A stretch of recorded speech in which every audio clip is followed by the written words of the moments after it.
Hey, it's Holly Hireman. Thank you for jumping on. I just wanted to talk to you about something really quick.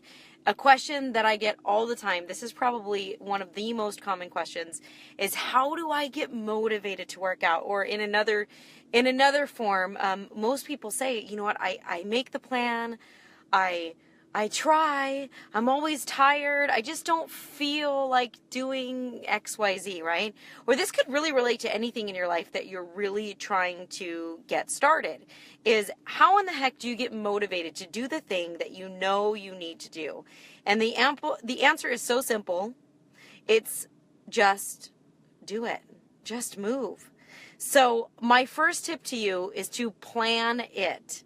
Put it on your schedule. So even if it's just a mental note of as soon as I get my kids down for their nap, I'm going to run into the garage and I'm going to jump on the treadmill. Even if it's just a mental note, obviously putting things in writing has a lot more power to it, but just put a plan to it. Say, this is what I'm going to do at this specific time. Even if you only get 5 minutes in, I promise you probably are going to get motivated once you get started. But just like anything else in life that is, think back to when you went to school. Were you ever like super motivated to study for a test? Were you ever super motivated, like couldn't wait to get started on a project that you dreaded? Of course not. Do you feel super motivated to go to work every day? So what are the things that drive you to do those things, right? It's your priorities. It's why you're doing them. It's the underlying factor of why you are trying to accomplish that goal, why you want to go to college, right? So you can get a degree, so you can get a better job. So it's those underlying reasons. So the first tip that I have for you is plan it, right? Plan it, mental note, but even more powerful, put it actually on your calendar.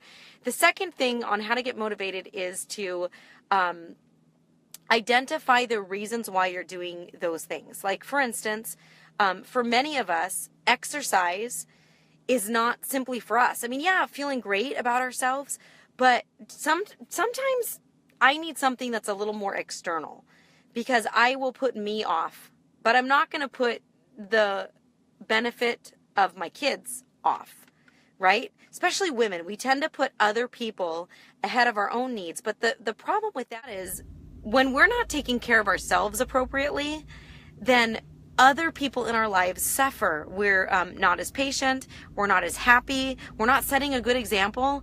And so for me, my underlying reasons are, you know what, I want to be around for my kids longer. I want to be around for my husband, of course. I want to be healthy. I want to be able to take care of them. So my underlying reasons now for exercise are, they're far greater than just me feeling great. Of course, those are fantastic byproducts, but I have found as I get older, I tend to put other people ahead of me. So I have to make them my reason for why I want to do this, right? Because I really want to be a rock star mom. I want to be the best I can possibly be, and I want to be a great wife, and I want to be around in the lives of the people that I love for a long time. So identify the reasons why you're doing it. And then, like I said before, it's very simple. It's just about do it. And accountability. You might need to have an accountability partner. You might need to jump into an accountability group. But being part of something that's holding you accountable to doing the thing that you say that you're going to do is going to be so helpful. Like, for instance, I'm sitting in my car, as you could tell, but I'm about ready to go teach a turbo kick class. I love turbo kick. It's my favorite format. But I got to tell you, I started teaching many, many years ago, and I got into the fitness industry because I wanted the accountability of having to show up. I wanted that accountability. Coming from somebody who has struggled with my weight most of my life, I got into the fitness industry because I wanted to be held accountable to not, to be healthy, to not go in either direction too far, right? To not care about my body or to care way too much, because we've all been there where we obsess, or maybe you haven't. If you haven't, you're lucky, but I come from a background of obsessing. So, from exercise, anorexia, and things like that. So from both of those, I knew that to be in the fitness industry, that was what was going to hold me accountable. So those are my 3 tips for you. Number 1, plan it. If you can, please write it down.